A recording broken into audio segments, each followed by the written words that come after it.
콜포비아입니다. 전화통화가 두려워요. 콜포비아를 아시나요? 라는 주제 선정했는데요. 전화가 울리면 정말 고민이 되고 전화하기 전에 이렇게 메모했다가 전화하시는 분들 생각보다 많다라고 해요. 젊은 층 사이에서는 더 많은가 봐요. 그렇습니다. 어떻게 우리 양 변호사님께서는 전화가 편하세요? 문자가 편하세요? 문자가 편합니다. 문자 편하죠. 왜 그러신지 아십니까? 글쎄요. 심리학자들이 그 부분을 갖다가 아주 명쾌하게 정리를 해놨어요. 문자에는 감정을 덜 담아도 된다는 거예요. 그러니까 그러네요. 실제로 문자를 남길 때 뭐 안녕하세요. 저는 그 김성수라고 합니다. 이렇게 담을 때 굳이 목소리에 제가 지금 담듯이 이렇게 상냥하게 표현을 하지 않아도 돼요. 정해져 그쵸. 있는 걸 갖다 복붙해도 됩니다. 그러니까 문자는 관용어구라든지 필요한 어떤 루틴이라든지 이런 것들을 만들어 놓고 그냥 거기다가 이렇게 딱 붙여가지고 전달을 해줘도 충분히 자기가 원하는 그런 정서와 또 자기가 원하는 만큼의 어떤 그 대접들을 받아낼 수가 있죠. 그런데 전화를 딱 하게 되면 일단 첫 번째 내 목소리와 또 그런 어떤 어투에 의해서 나의 기본적인 신분이라든지 성정이라든지 감정이라든지 이런 정보들이 노출이 된다는 거예요. 그렇죠. 이걸 두려워하는 친구들이 굉장히 많다는 겁니다. 그리고 거기서 조금 더 나가서 이런 성정, 어투 또 내가 갖고 있는 뭐 교양 이런 것들이 노출된 이후에 그쪽에서 그걸 가지고 어떤 공격들을 할 수가 있는 상황들이 만들어진다는 거예요. 일단 목소리가 너무 젊어요. 그러면 너 나이 몇이니? 이렇게 나올 수 있는 상황들이 만들어져요. 그리고 또 뭐 약간 좀 심드렁하게 전화를 받았다 그러면 왜 이렇게 전화 받는 태도가 어쩌냐 이런 식으로 나올 수가 있는 거 아닙니까? 그리고 요즘에 특히 젊은 층들이 그렇게 음식을 갖다 배달하는 전화도 힘들어한대요. 그런가요? 왜 그럴까 그랬는데 막상 전화를 통해서 나의 그 어떤 취향이나 어떤 그 것들을 전달을 할 때 의외로 우선 결정을 잘 못한다거나 혹은 또 거기서 자기가 생각하지 못한 질문이 딱 들어왔을 때 예를 들어 그런 거죠. 그냥 치킨 뭐 양념으로 보내주세요 이렇게 했는데 그러면 뭐 양념 몇 개 드릴까요? 덜 몇 개 드릴까요? 이렇게 나오면 갑자기 당황하는 거예요. 그럴 수 있죠. 이해하시겠죠? 네. 예. 왜냐하면 거기서 진짜 생각이 많은 사람들은 맵기라고 하는 건 어느 정도고 그죠. 덜 맵기라고 하는 건 어느 정도지? 내가 감당할 수 있는 몇 개는 어느 정도지? 이거를 갖다가 예를 들어 고추의 종류로 좀 나눠주면 좋을 텐데 그러면 청양고추 정도인지 베트남 고추 정도인지 모르잖아요. 그쵸. 그런 상태에서 내가 매운 거 주세요 그랬다가 내가 감당할 수 없는 베트남 고추 정도의 맵기가 와버리면 나는 뭐 그냥 저녁을 날려버리는 거예요. 그렇죠. 이런 것들이 두렵다고 하는 겁니다.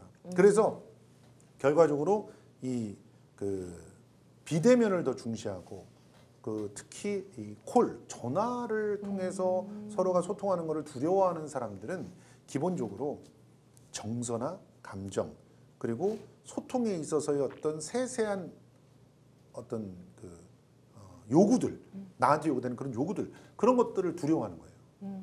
그래서 전화를 딱 들기 시작하면은 가슴이 콩닥콩닥 뛰고 막 입에 침이 마르고 막 진짜 그럴 수 말이 있죠. 원래 알았던 것도 까먹게 되고 이런 일들이 벌어진다는 거예요. 원래 저는 솔직히 방송을 할 때랑 비슷하다고 생각하시면 이해를 하실 분들이 많을 것 같아요. 저도 처음에 방송 나올 때는 굉장히 떨었던 사람이거든요. 제가 그 처음에 이제 연극을 할 때 그 인터뷰를 통해서 방송을 맨 처음에 시작했는데 오 세상에 카메라가 딱 들어오는데 너무 겁이 나고 그리고 뭐 어떻게 말을 해야 될지 모르고 머릿속이 하얘지고 이랬던 겁니다.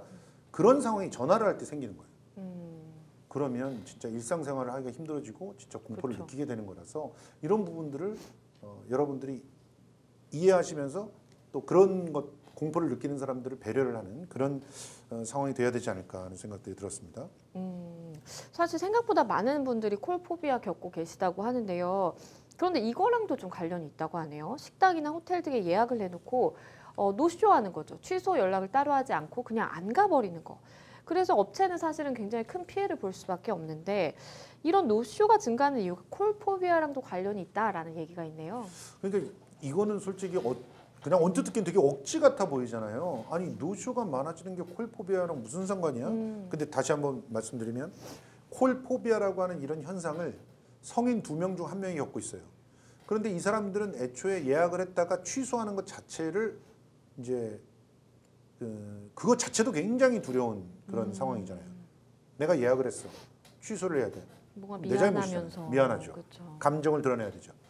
그런데 이거를 처음에 문자로 한 사람이라면 문자로 하게 됐을 경우는 더더욱 진짜 불쾌하게 여길 수가 있잖아요. 그쪽에서 이거 완전 장난이구나 이렇게 생각할 수가 있지 않습니까? 그렇죠. 그러면은 격렬하게 반응할 수가 있죠. 그러면서 문자로 뭐 진짜 육두 문자가 오갈 수도 있고 그리고 전화가 진짜 걸려와가지고 될 수도 있잖아요.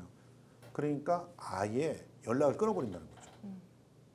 그 전화를 걸어서 대응을 할 수 있는 게 조금 쉬운 사람들이라고 한다면 문자로 예약을 한 상황이든 전화로 예약을 한 상황이든 전화를 통해서 문제를 해결해 나가는 게 굉장히 쉽습니다. 그게 더 빨라요. 실제로. 맞아요. 저 같은 경우는 콜포비아가 없기 때문에 문제가 생겼다 그러면 오히려 먼저 전화를 해요. 그러면 제 감정이 그렇죠. 충분히 느껴지니까 오해 없이. 전달할 수가 있잖아요. 문자만 갖고는 진짜 오해를 오히려 유발시킬 수가 있거든요. 근데 이 콜포비아가 있는 분들은 전화를 도저히 걸 수가 없는 상황이 되는 겁니다. 이렇게 특히 자기가 뭔가 잘못했다는 상황이 들게 되면 더더욱 손발이 떨리고 입에 침이 마르고 머리에 생각이 안 나오고 이렇게 되는 거죠. 이래서 결과적으로 노쇼가 더 늘어나는 그런 현상들이 지금 만들어진다는 그런 통계가 나와 있는 거죠. 그러게요. 그 마음을 조금 이해할 수는 있을 것 같아요. 갑자기 취소해서 뭔가 전화하기 굉장히 좀 껄끄러운 느낌이 드는데 이러느니 그냥 내가 잠적을 해버리자라는 좀 생각도 하실 수도 있을 것 같은데 사실 이게 노쇼가 되게 되면 업체 입장에서는 굉장히 큰 피해가 입을 수밖에 없기 때문에 그렇죠. 요즘에는 뭐 이렇게 어플리케이션을 통해서도 좀 할 수 있게 좀 방안을 마련을 해두고 있는 것 같긴 하더라고요. 예, 그런 일들이 요즘 이제 다양해지고 있습니다. 지자체, 관공서, 뭐 식당에서도 이렇게 노쇼가 아닌 예약 취소를 할 수 있는 소통의 방법 이런 것들을 다양하게 만들어서 문제를 해결하려고 하는 노력들을 보이고 있어요. 그래서 뭐 지금 뭐 경기 수원시에 군 소음 보상팀 여기 같은 경우는 양방향 문자 서비스를 활용해서 군 소음 피해 보상금 통지서를 손쉽게 발송하는 그런 서비스를 진행을 했다는데 이런 건 너무 좋은 거죠. 그쵸. 이렇게 지자체 또 관공서 기타 뭐 또 이 민간의 서비스 관련 업체들도 이렇게 비대면으로 문자로 뭐 그 다양하게 서비스를 갖다 해결할 수 있다면 정말 도움이 많이 될 것 같습니다. 특히 요즘에 보면은 그 ARS 서비스 같은 경우 있잖아요.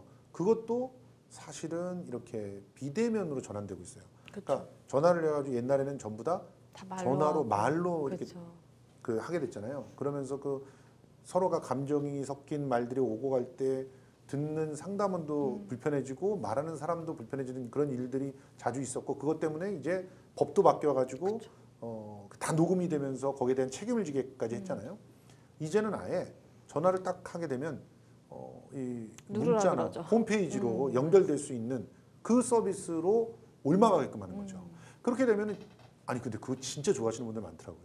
저는 사실은 전화가 편하거든요. 답답해요, 진짜. 그거 다 일일이 누르고 있다 보면 시간도 더 많이 걸리고 그런데 전화로 하는 게 훨씬 편한데 그걸 앞에 거치게 하니까 솔직히 좀 짜증이 나는데 근데 그거를 굉장히 좋아하는 분들이 더 많다. 그래서 그런 서비스들로 옮아가고 있는 것이다. 단지 기업이 돈을 아끼려고 인건비를 줄이려고 하는 게 아니라 실제로 그런 서비스로 좀 호의를 보이고 있는 그런 분들이 많아서 그렇게 옮아가고 있는 것이다라는 거 기억을 해주셔야 될 것 같습니다. 그런데 이게 전화가 무섭다고 계속 회피를 하게 되면 콜포비아가 더 심해지지 않을까라는 생각도 들고 이걸 좀 이겨낼 수가 있을까요? 실제로 그래서 이제 심리 상담 하시는 분들 중에서는 이 콜포비아 때문에 찾아오는 분들이 많아서 그분들을 위한 일정한 매뉴얼들을 또 제시를 하고 있다고 합니다. 기본적으로 너무나 비대면 소통을 많이 하다 보니까 익숙하지 않아서 생기는 것들이 가장 크대요. 그래서 그 조금 더 대면 소통을 갖다 익숙하게 하는 훈련들을 갖다 좀 할 필요가 있다는 건데 기본적으로 영국의 국민보건 서비스 같은 곳에서는 이 콜포비아를 극복할 수 있는 4가지 방법을 소개를 했다고 합니다. 지금 느끼고 있는 불안함을 일단 그대로 받아들이고 그리고 두 번째 심호흡을 해서 마음을 좀 가라앉히고 그다음에 통화하기 쉬운 상대랑 먼저 연습을 해서 그것을 이제 익숙하게 하고 솔직히 이제 3번째 제일 좋습니다. 저 같은 경우는 방송에 처음 했을 때 카메라가 딱 들이대니까 굉장히 힘들었잖아요. 그쵸. 근데 전화로 하는 방송을 많이 하다 보니까 좀 익숙해졌죠. 많이 익숙해졌어요. 그리고 나서 이제 TV로 방송이 들어와서 굉장히 그 원활하게 그 방송에 그 적응을 했던 기억이 납니다. 그래서 세 번째 굉장히 중요하고요. 지금 현재 내가 말하고 있는 것에만 집중하고 있으면 그러면 큰 문제 안 생깁니다. 그러니까 이 네 가지를 기본적으로 제시를 하고 있으니까 한번 지금 슬그머니 콜 포비아의 느낌이 있는 분들은 한번 시도를 해보시는 것도 그러게요. 괜찮을 것 같습니다. 일상생활 하시면서 콜포비아 가지고 계신 분들 굉장히 좀 답답하실 수 있겠다라는 생각 드는데요. 평론가님께서 말씀해 주신 것처럼 그 극복 방법 한번 좀 하나하나씩 해보시다 보면 금방 또 극복하실 수도 있지 않을까라는 생각도 해봅니다.